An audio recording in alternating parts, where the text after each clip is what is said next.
Thank you everyone for taking the time to tune in today. Today's episode of the Topping Show is proudly sponsored by Topping Technologies. Topping Technologies is an IT value-added reseller and services company with a special proficiency IT security.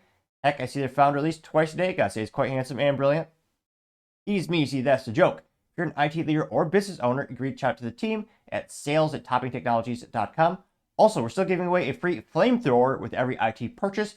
Yes, it does come with a fun Picatinny rail adapter, so you can mount it to any standard AR-15, like all awesome accessories can be.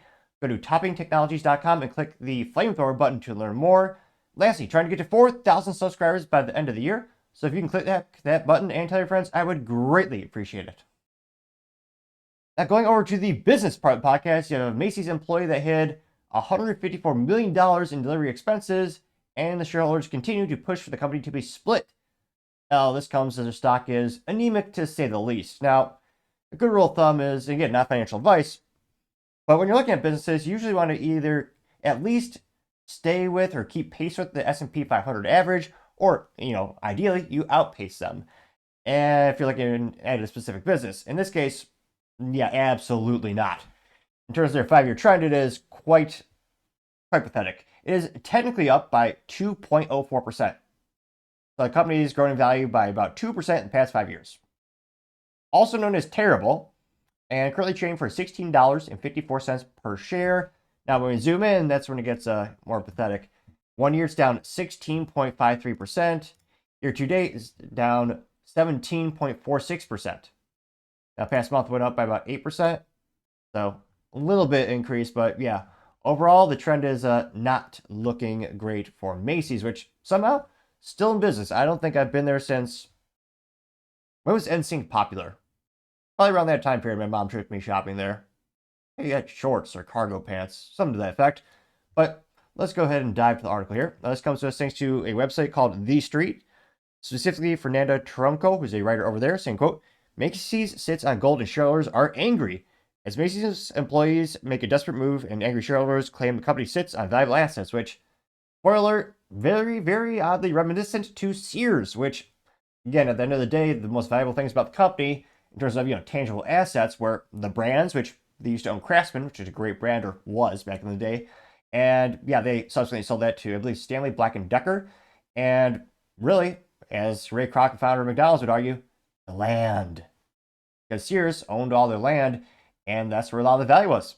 And lo and behold, same with Macy's. And the shareholders want to force the company to split into one company that's solely dedicated to managing and reselling the land, and one that's focused on selling 10 bottles of perfume that they still have left in the warehouse.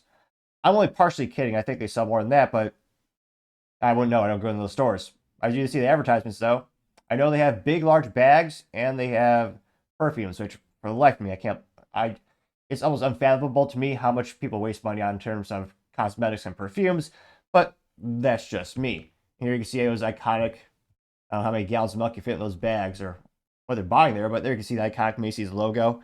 Now, they say, quote, Macy's retail operations are essentially worthless, the company's own shareholders wrote in these harsh words.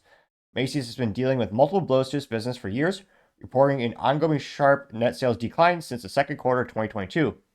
However, this time the hits have come directly from those within the house, leading Macy's to be featured in a vicious headlines that could potentially damage its business and tarnish its reputation even further, which, yeah, they somehow could go lower. Macy's business has reached an all-time low, leading an employee to make a desperate move, adding false expenses to the company's ledgers. At the same time, shareholders insist that Macy's is sitting on a gold mine, and they claim leadership has no idea how to manage. Now, yeah, this is a pretty big, this is like a little small, couple moving a little expenses here and there.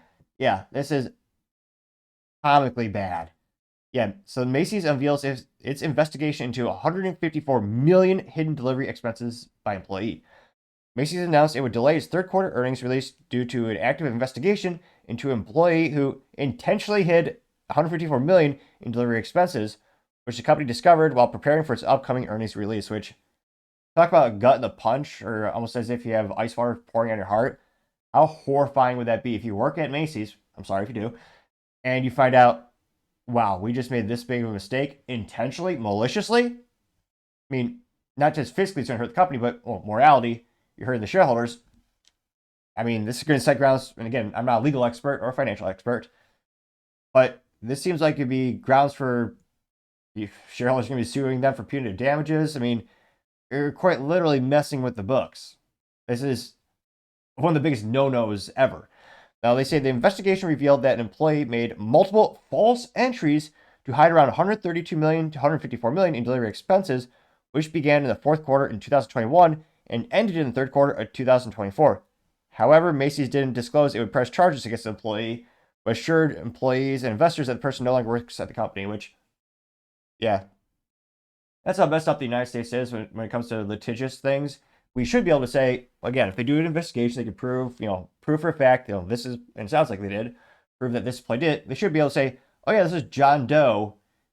Like, I don't know if you want, maybe they're worried about, legal reasons in terms of, public backlash or, public violence against that individual, but all too often these companies basically just push these things under the rug, and it's just ridiculous. Like, this person they should never have a job again, especially when they're in charge of ledgers or money or anything like that. Like, I would never hire that individual. Now, Macy's CEO Tony Spring says, quote, "We've concluded our investigation and are strengthening our existing controls and implementing additional changes designed to prevent this from happening again and demonstrate our strong commitment to corporate governance," which, yeah, the track record is looking very good in that regard. He continues saying, quote, "Our focus is on ensuring that ethical conduct and integrity are upheld across the entire organization. Despite confirming that," and this goes back to the article, "despite confirming that the former employer's wrongdoings did not impact reported net cash flows, inventories, or vendor payments, and there was no theft, Macy's is revising its past consolidated financial statements that were affected by the mistakes and reflected in delivery expenses, related accrual, and tax effects." Which, not great. It looks like the results are alarming and expected. The sales are down 2.4%, which is still down, but I still can't believe this. If you're at a bar, which I don't think I've been to in years, but nevertheless, if you're at a coffee shop or a business conference, and someone would ask me, Topping, how much do you think Macy's made last fiscal quarter? I'd say probably, maybe, 900 million, maybe a billion. They made again, it's revenue, not profit, but they made $4.7 billion, which, again, is still more than that's a lot of crappy perfume and t-shirts and bags. I think they sell this too. I didn't believe that much. Now they say, quote, "Because the company's business has been struggling with ongoing sales declines, activist shareholders Barrington Capital Corp and Thor Equities LLC are urging Macy's to strategize and consider other restructurings to improve shareholder value. They believe Macy's should form a separate internal real estate subsidiary to better optimize the value potential of its own real estate. That would imply that its retail business operations are essentially worthless, and its real estate is more valuable in its current business," which, yeah. He also noted that in February, Macy announced plans to close 150 stores nationwide and upgrade 350 locations by 2027. However, the activists believe that not all underperforming locations, specifically the company's heralded flagship in New York City, are being identified to maximize value. Now, Macy said in response to the shareholders, "We have consistently demonstrated open-mindedness, including the respect to regularly reviewing the company's strategy and capital allocation framework and exploring all paths to enhance value," which, I swear they just went to ChatGPT and said, "Make me a political news speak to respond to this question or this accusation," which, that's one of the most PC corporate sentences I've read in years. Now they say that Macy's outlook did not help ease any shareholders' nerves. It lowered expected full-year profits and now predicts earnings per share of $2.25 to $2.50 per share, compared to its previously predicted $2.34 to $2.69. On the other hand, the company did raise its full-year sales expectations, which we'll see about that. They also know that stock is, as we talked earlier in the segment, stock is continuing to go down, and there's a lot of competition from Temu, Shein, and all these other apps out there. Thank you, everyone, for taking the time to tune in today. Again, try to get to 4,000 subscribers by the end of the year. So if you can click that button, I greatly appreciate it. Also, give me a thumbs up, thumbs down, or comment. It's a great way to give me some additional feedback, letting me know how I can make the show better and better. Lastly, don't forget to take time to tell your family, tell your friends, tell your coworkers, heck, tell your enemies, tell anyone and everyone. Just stay safe and fight the good fight.